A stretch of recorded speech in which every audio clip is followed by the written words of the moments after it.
Hello and welcome to today's HeyGen release news. I am Derek. Before jumping into our product update news, I'm excited to share that our latest feature, Generative Outfit, is launching on Product Hunt today. We'd appreciate it if you could support us there and share it with your friends.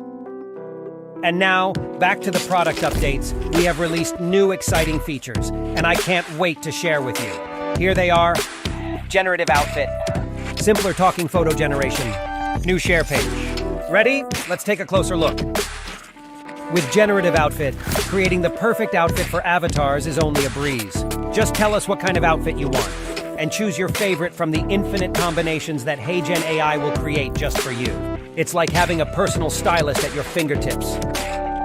Moreover, we've also simplified the experience for talking photo generation to unleash your imagination. Now you can generate your own talking photo with just a simple prompt too.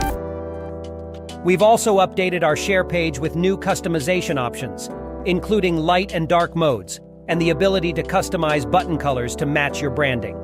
And of course, you can still edit the video information, set your logo and background, and a video cover too. There are a lot more improvements that we won't expand on today, like more engaging English voices, WebM format support, optimization for multi-faces swap. So what are you waiting for? Check out HeyGen and experience all these amazing new features. Welcome to the future of video creation.